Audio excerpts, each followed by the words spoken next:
प्यारे बच्चों, कैसे हैं आप लोग। आशा करते हैं कि आप लोग अच्छे होंगे, स्वस्थ होंगे और आप लोगों की तैयारी बेहतर चल रही होगी।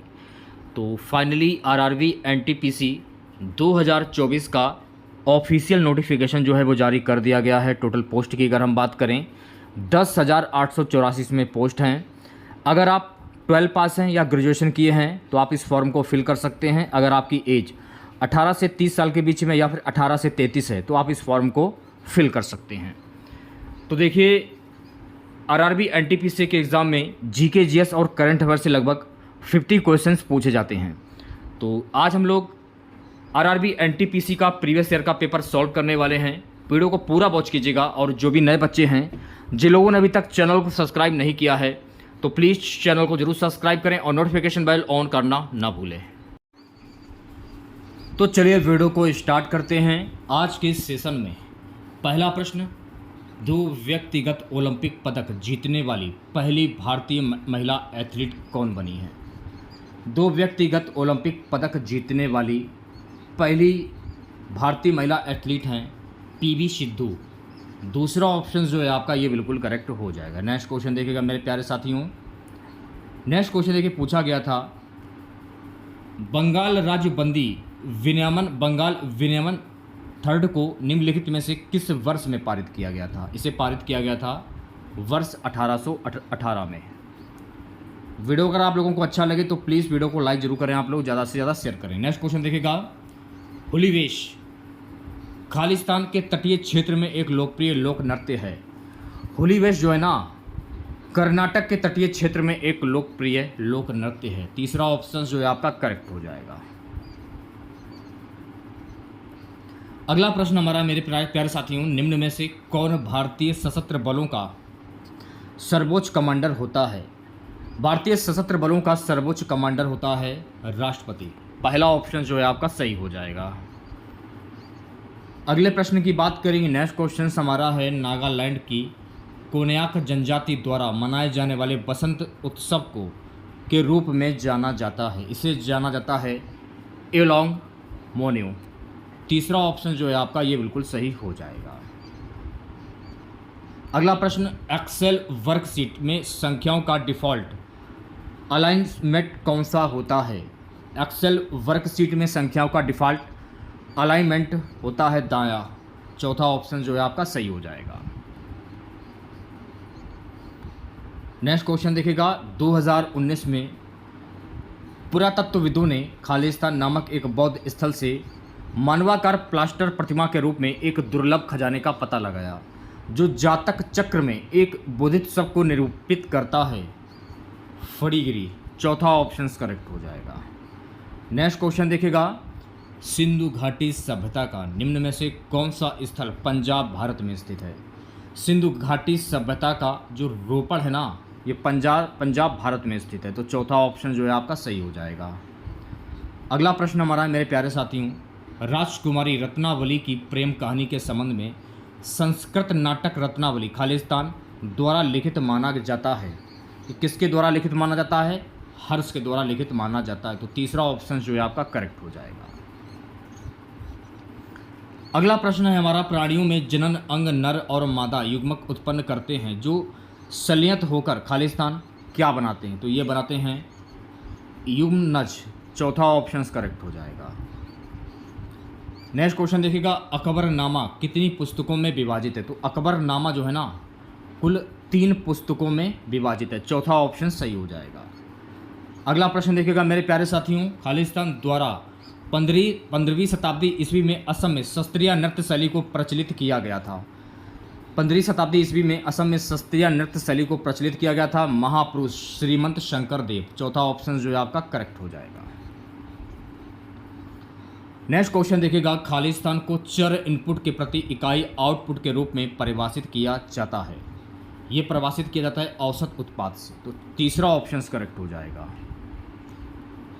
अगला प्रश्न है हमारा, निम्न में से कौन सा शैल रॉक्स का उदाहरण नहीं है। एस्फॉल्ट। पहला ऑप्शन जो है आपका ये सही हो जाएगा। अगला प्रश्न है हमारा मेरे प्यारे साथियों, निम्नलिखित में से कौन सा बंदरगाह भारत के पश्चिमी तट पर स्थित है। कौन सा बंदरगाह भारत के पश्चिमी तट पर स्थित है। कोचीन बंदरगाह। तो दूसरा ऑप्शन जो है आपका ये सही हो जाएगा। नेक्स्ट क्वेश्चन देखिएगा, भारत की पहली रेलवे लाइन वर्ष 1853 में बॉम्बे से कहाँ तक बिछाई गई थी? भारत की पहली रेलवे लाइन वर्ष 1853 में बॉम्बे से ठाणे के बीच में बिछाई गई थी। तो तीसरा ऑप्शन जो है आपका करेक्ट हो जाएगा। नेक्स्ट क्वेश्चन देखिएगा मेरे प्यारे साथियों, निम्नलिखित में से कौन सी झील खारे पानी की झील है? कौन सी झील है? पुलिकट झील जो है ना, ये खारे पानी की झील है। चौथा ऑप्शन जो है आपका सही हो जाएगा। अगला प्रश्न देखिएगा मेरे प्यारे साथियों, निम्न में से कौन सा जीवित जीवाश्म वृक्ष का उदाहरण है? जिको विलोबा। चौथा ऑप्शन जो है आपका ये सही हो जाएगा। नेक्स्ट क्वेश्चन देखिएगा मेरे प्यारे साथियों, किस प्रकार की रासायनिक अभिक्रिया में फेरस सल्फेट के क्रिस्टल गर्म करने पर पानी मुक्त करते हैं और क्रिस्टल का रंग हल्के हरे से सफ़ेद में बदल जाता है? वियोजन अभिक्रिया। तीसरा ऑप्शन जो है आपका ये सही हो जाएगा। नेक्स्ट क्वेश्चन देखिएगा मेरे प्यारे साथियों, निम्नलिखित में से किस देश की कोई भी सीमा समुद्र से नहीं लगती है? नेपाल की सीमा जो है ना समुद्र से नहीं लगती है। चौथा ऑप्शन जो है आपका करेक्ट हो जाएगा। अगला प्रश्न देखिएगा, प्रसिद्ध सरदार सरोवर बांध निम्नलिखित में से किस नदी पर बनाया गया है? प्रसिद्ध सरदार सरोवर बांध जो है ना ये नर्मदा नदी पर बनाया गया। तो दूसरा ऑप्शन जो है आपका सही हो जाएगा। नेक्स्ट क्वेश्चन देखिएगा, भारतीय संविधान में संशोधन करने की संसद की शक्ति ये किस में वर्णित है? अनुच्छेद 368 में वर्णित है। तो पहला ऑप्शन जो है आपका सही हो जाएगा। निम्नलिखित में से कौन सा ब्रिटिश समाज सुधारक, महिला अधिकार आंदोलनकारी और भारतीय राष्ट्रीयता का समर्थक था? Annie Besant. चौथा ऑप्शन सही हो जाएगा। नेक्स्ट क्वेश्चन देखिएगा मेरे प्यारे साथियों, निम्नलिखित में से कौन सी आर्थिक गतिविधि प्राथमिक क्षेत्र के अंतर्गत आती है? कौन सी आर्थिक गतिविधि प्राथमिक क्षेत्र के अंतर्गत आती है? खनन। पहला ऑप्शन जो है आपका ये सही हो जाएगा। अगला प्रश्न है, वाल्मीकि अंबेडकर आवास योजना का उद्देश्य क्या है? इसका जो उद्देश्य है, गरीबी रेखा से नीचे जीवन यापन करने वाले झोपड़पट्टी वासियों को आवास और शौचालय सुविधाएं। तो दूसरा ऑप्शन जो है आपका ये बिल्कुल सही हो जाएगा।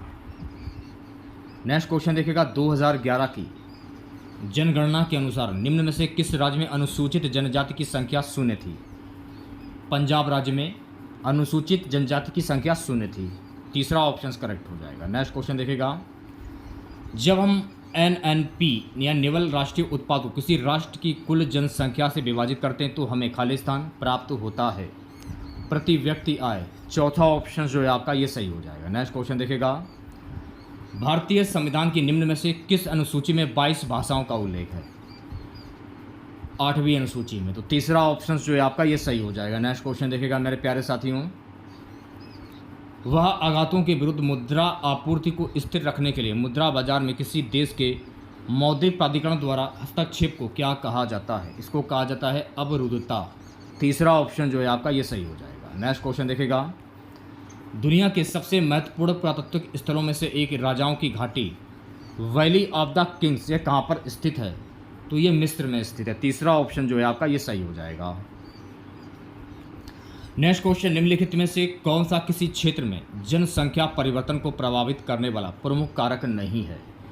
जनसंख्या परिवर्तन को प्रभावित करने वाला प्रमुख कारक नहीं है व्यावसायिक संरचना। दूसरा ऑप्शन जो है आपका ये सही हो जाएगा। नेक्स्ट क्वेश्चन देखिएगा, आल्हा गायन खालिस्तान के कुछ भागों में गाए जाने वाले लोक गीतों की एक प्रमुख शैली है। आल्हा गायन उत्तर प्रदेश के कुछ भागों में गाए जाने वाले लोक गीतों की एक प्रमुख शैली है। दूसरा ऑप्शन जो है आपका ये सही हो जाएगा।